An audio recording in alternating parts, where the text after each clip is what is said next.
Hay ciudades que caen, y hay ciudades cuya caída divide la historia en un antes y un después. Jerusalén, en el año 70 después de Cristo, pertenece a la segunda categoría. Imagina una ciudad sagrada levantada sobre colinas de piedra, una ciudad donde cada muro tiene memoria, donde la política, la fe y la identidad no están separadas, donde el edificio más importante no es un palacio, sino el lugar donde un pueblo cree que la tierra y el cielo todavía pueden tocarse. Ahora imagina esa ciudad rodeada por el ejército más poderoso del mundo, sin salida, sin refuerzos, con hambre dentro de las murallas, con guerra civil entre sus propios defensores y, acercándose cada día un poco más, la maquinaria paciente de Roma. Lo que ocurrió allí no fue solo una victoria militar, fue el aplastamiento de Judea como proyecto político, fue la destrucción del Segundo Templo, fue la caída de una capital que, para millones, era mucho más que una capital, y fue también el comienzo de una transformación que cambiaría para siempre la historia del judaísmo y del mundo mediterráneo. Esta no es solo la historia de una ciudad sitiada, es la historia de lo que pasa cuando un imperio decide que no basta con vencer, que hay que destruir el centro mismo de la resistencia, que hay que convertir una derrota en un mensaje para todos los demás. Esta es la historia de la destrucción de Jerusalén, el día que Roma aplastó Judea. La caída de Jerusalén no empezó en el año 70, empezó mucho antes. La primera revuelta judía, entre los años 66 y 70, fue el resultado de una larga acumulación de choques entre la población de Judea y el poder romano. No fue una explosión repentina, fue una tensión que llevaba años creciendo. Resistencia esporádica, represión severa, agravios, humillaciones y una sensación cada vez más profunda de que Roma gobernaba una tierra sagrada como si fuera una provincia cualquiera. Para Roma, Judea era un territorio difícil, pero gobernable. Para muchos de sus habitantes, en cambio, la dominación romana no era solo política, era espiritual. La ley, el templo, la memoria de la antigua soberanía y la expectativa de restauración formaban una mezcla demasiado intensa como para ser contenida indefinidamente por impuestos y administradores extranjeros. En el otoño del 66, la situación estalló. Los rebeldes expulsaron a los romanos de Jerusalén y derrotaron en Bet-Horon a una fuerza enviada desde Siria. Durante un instante, pareció posible algo que en teoría no debía ser posible, que Judea pudiera sobrevivir frente al imperio. Roma respondió como respondía siempre cuando una provincia desafiaba su autoridad, con una campaña total. Primero llegó Vespasiano. Luego, cuando la política imperial cambió tras la muerte de Nerón y Vespasiano ascendió al trono, la guerra pasó a manos de su hijo Tito. No eran improvisados. No venían a negociar una paz honorable. Venían a aplastar una rebelión y a dejar claro que Roma podía tolerar muchas cosas, pero no una provincia que quisiera volver a ser un estado independiente. Galilea fue cayendo. Las ciudades fortificadas fueron reducidas una por una, y poco a poco, toda la guerra comenzó a cerrarse sobre un solo punto: Jerusalén. Porque mientras Jerusalén resistiera, la revuelta no estaría verdaderamente terminada. Para entender por qué la caída de Jerusalén fue tan decisiva, hay que entender qué era Jerusalén. No era solo la capital de una rebelión, era el corazón visible del mundo judío. Y en el centro de ese corazón estaba el templo de Jerusalén, reconstruido tras el exilio y ampliado monumentalmente por Herodes, era mucho más que un edificio religioso. Era el centro del sacrificio, el depósito de la tradición sagrada, el lugar del Sanedrín y el eje alrededor del cual giraba buena parte de la vida nacional y espiritual de Judea. Cuando la guerra contra Roma se radicalizó, el conflicto se concentró allí, porque destruir el templo significaba quebrar algo mucho más profundo que una simple fortificación. Pero Jerusalén también tenía otro problema. No estaba unida. Cuando Tito la cercó en abril del 70, alrededor de la Pascua, la ciudad no solo estaba llena de fieles y peregrinos, estaba llena de facciones enfrentadas. Británica resume que, dentro de las murallas, los celotes y otros grupos rivales luchaban entre sí, debilitando la resistencia. Es uno de los rasgos más trágicos de toda la historia. Jerusalén no cayó únicamente porque Roma fuera fuera, cayó también porque dentro de la ciudad, la unidad ya estaba rota. Y todavía hay otro detalle terrible.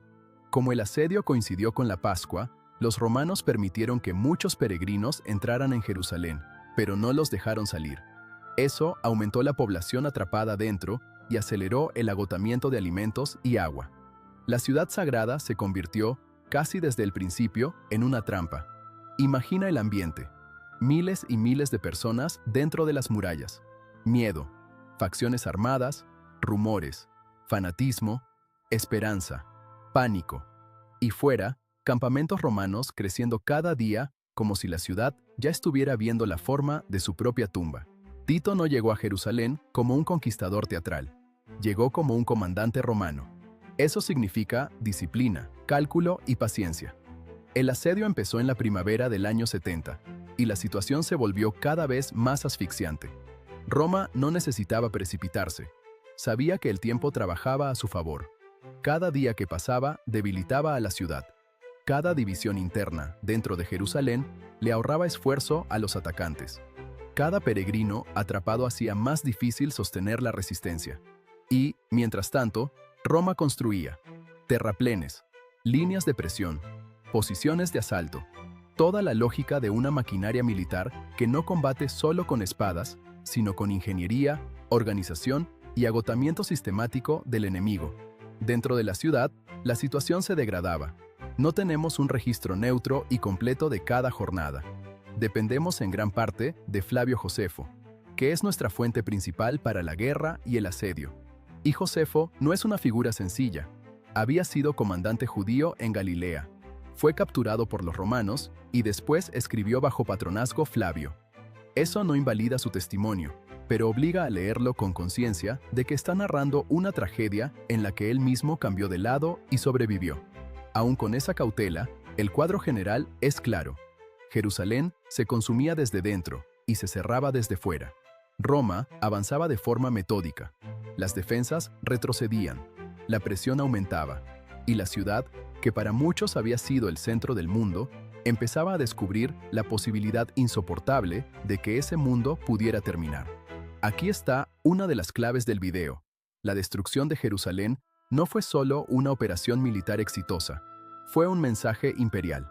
Roma quería demostrar que una ciudad santa, una tradición antigua y una revuelta cargada de significado religioso no bastaban para resistir al poder de sus legiones. A medida que el asedio avanzaba, Jerusalén dejó de ser únicamente una ciudad defendida. Se convirtió en una ciudad devorada, devuelta sobre sí misma. La combinación de sobrepoblación, falta de suministros y lucha interna destruyó las condiciones mínimas para una resistencia ordenada. Las facciones que debían defender la ciudad también competían entre sí. Eso debilitó la posibilidad de una estrategia común y aceleró el colapso. Británica lo resume con frialdad, pero el significado humano es enorme. Dentro de Jerusalén, los grupos judíos combatían mientras Roma esperaba fuera, cada vez más fuerte, cada vez más segura. Y aquí aparece la dimensión más terrible de toda ciudad sitiada: el hambre.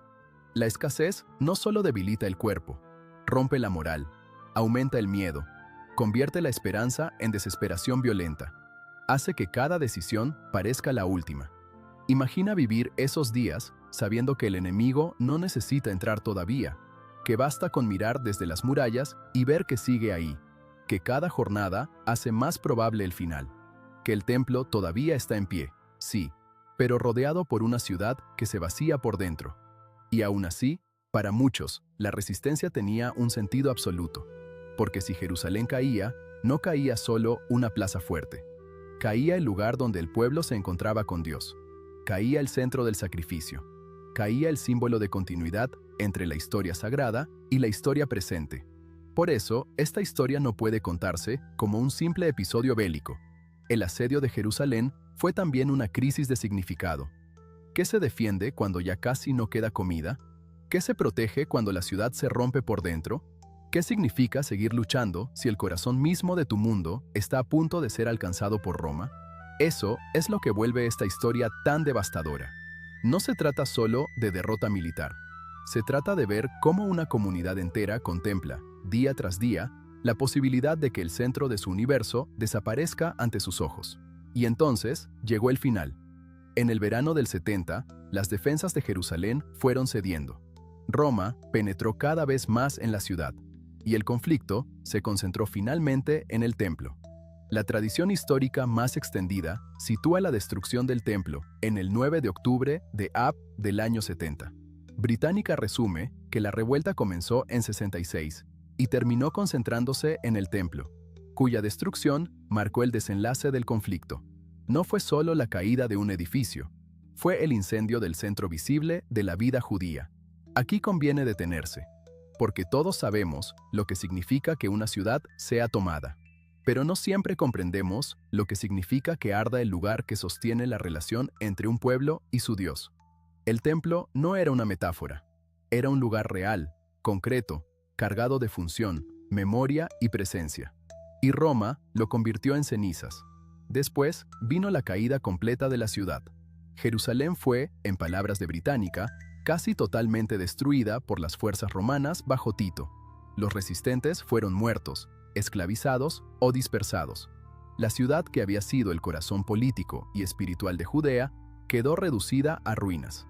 El propio recuerdo de su antigua grandeza quedó para los supervivientes mezclado con humo, sangre, cautiverio y pérdida. Y en este punto vuelve a aparecer Josefo, porque gran parte de lo que imaginamos del asedio, del hambre, de la lucha interna y del derrumbe final nos llega a través de su mirada. Eso hace de él un testigo imprescindible y problemático al mismo tiempo. Imprescindible, porque nadie nos dejó un relato comparable.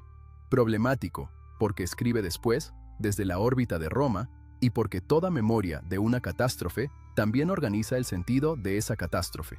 Pero incluso, si quitáramos todo lo que pudiera ser retórico, una verdad quedaría intacta.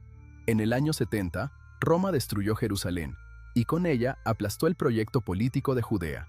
Y eso cambió el curso de la historia. La guerra no terminó solo con ruinas, terminó también con propaganda. Roma no se conformó con vencer a Judea, convirtió la victoria en espectáculo. En el triunfo celebrado en Roma, los objetos sagrados del templo, entre ellos la menorá, fueron exhibidos como botín. Británica señala que la menorá apareció en la marcha triunfal y que su imagen quedó inmortalizada después en el Arco de Tito, construido poco después de la muerte del emperador por su hermano Domiciano.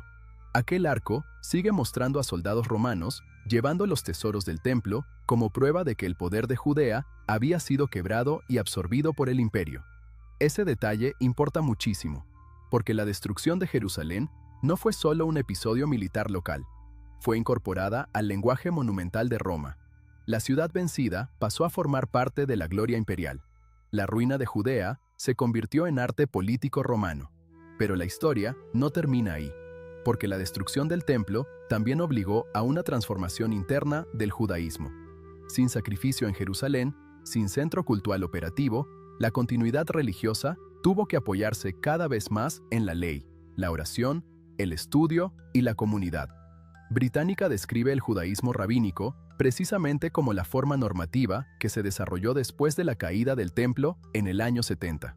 No fue un reemplazo instantáneo ni simple, pero sí una reorientación decisiva. Esa es una de las grandes ironías de esta historia. Roma destruyó el centro visible de Judea, y sin embargo, no destruyó la continuidad del pueblo judío. Lo forzó a cambiar. Lo empujó hacia otra forma de supervivencia. La ciudad cayó. El templo ardió. El Estado colapsó. Pero la memoria, la ley y la comunidad siguieron viviendo. Y esa continuidad haría que Jerusalén no desapareciera nunca del todo, ni como duelo, ni como esperanza, ni como centro de la imaginación histórica de un pueblo. La destrucción de Jerusalén fue el día en que Roma aplastó Judea.